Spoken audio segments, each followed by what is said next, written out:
qui permet d'aller à l'essentiel sans ostentation, touche le Japon avec un engouement considérable dans les monastères bouddhistes zen, où il est pratiqué comme une noble voie, la voie dans le sens toujours du taoïsme, et se dénomme, alors nous on l'appelle CI, c'est-à-dire décrire une atmosphère, un sentiment dans cette technique, mais eux l'appellent Sumi-e. Sumi, c'est l'encre de Chine, et le E, c'est la peinture. Donc, vous entendez souvent les personnes dire « je pratique le Sumi-e ». Quand ils vous disent ça, c'est ni plus ni moins, ça veut dire peinture monochrome à l'encre de Chine, tout simplement.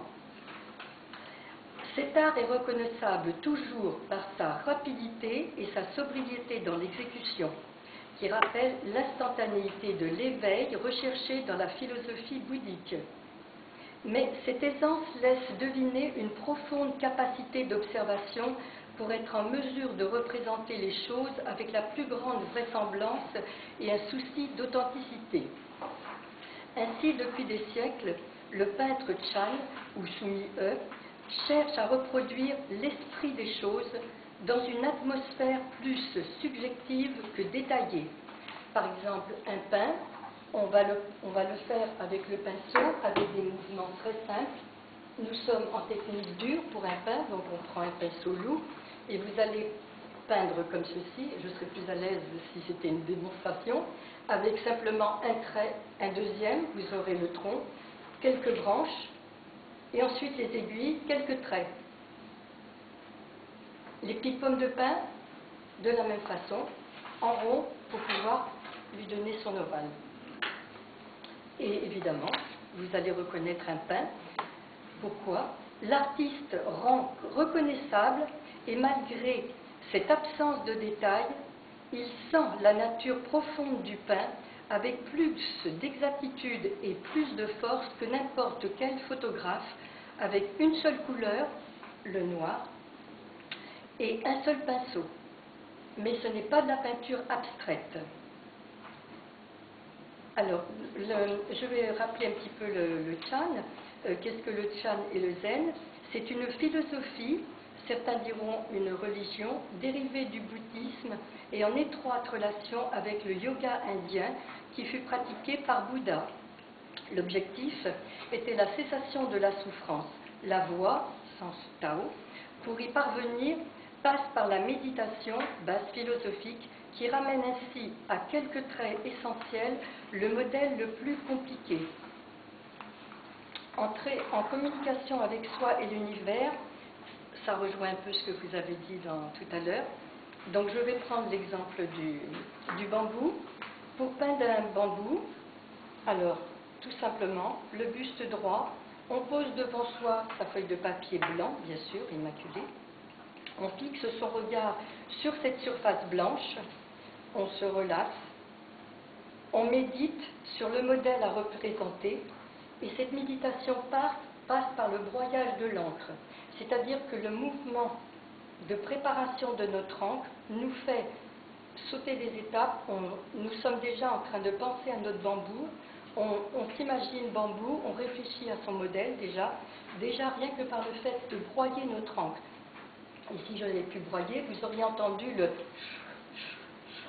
du bâton d'encre sur la pierre à encre. Ensuite, donc, on médite, de sorte que il n'existe plus rien d'autre que nous-mêmes, avec ce bambou que l'on sent jaillir en soi. Alors on voit le tronc, les branches, on entend le bruissement léger des feuilles, fines et délicates agitées par le vent. On prend alors son pinceau et on laisse aller sa main de façon naturelle et sans effort. Vous êtes là, vous savez, donc là je me mets debout pour que ce soit plus facile. Vous êtes là, la tige est faite, les petites tiges. Et là maintenant les feuilles. Et chaque feuille est un signe de calligraphie. Donc ça peut être un mot, les mots sont bien spécifiques, bien sûr, vous pensez que tout est codé. Et donc, on groupe nos feuilles. Et ce que vous avez mis si longtemps à mûrir ou à réfléchir sort vraiment à l'espace de quelques secondes. tout est bien préparé auparavant, il va s'en dire. Il ne s'agit pas de faire une feuille. Non, ça n'est plus possible. Vous avez perdu l'esprit.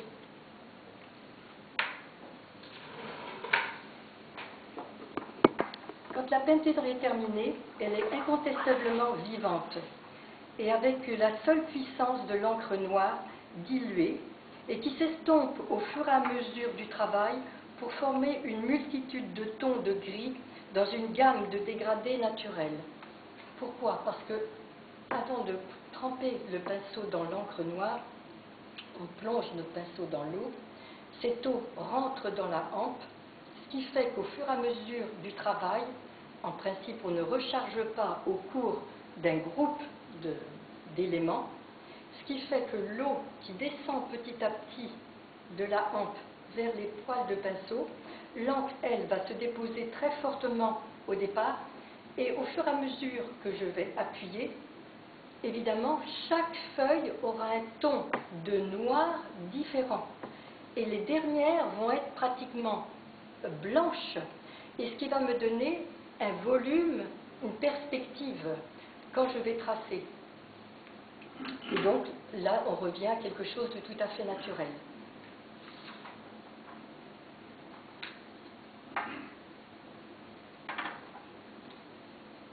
Avec cet art, donc l'école du Sud, celle que j'ai faite, celle de Shanghai, où j'ai obtenu ce diplôme, et celle des lettrés chinois, on a la même chose pour les lettrés japonais et coréens, avant qu'ils aient tous pris une identité bien personnelle de certains types de peinture, qui est due au changement, à la création de leur écriture aussi, le Hangul pour la Corée, avec les Kenji pour les Japonais, mais auparavant, toutes les peintures qui venaient de Chine, toutes ces peintures délettrées étaient les mêmes.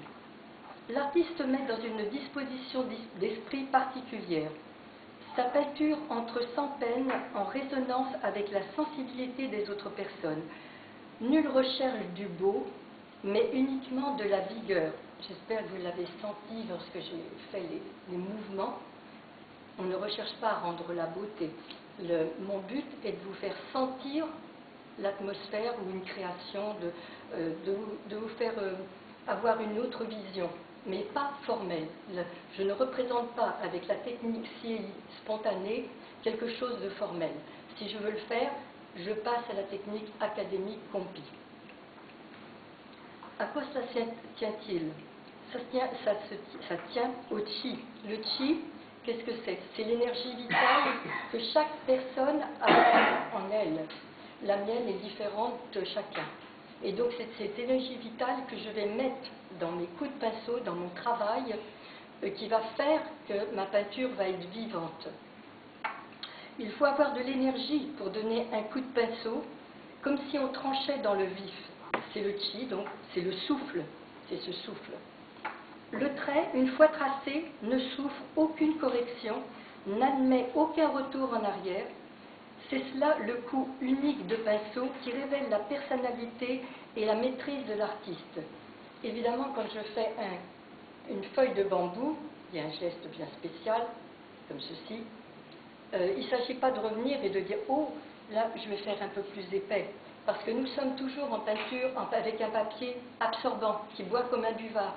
Le médium étant l'eau, si je reviens en arrière, ce que je veux avoir de la vigueur, je vais avoir un bambou qui va s'étaler, qui va fuser. Donc il faut une bonne maîtrise de soi. Mais d'où vient ce seul coup de pinceau? Il vient de la calligraphie chinoise.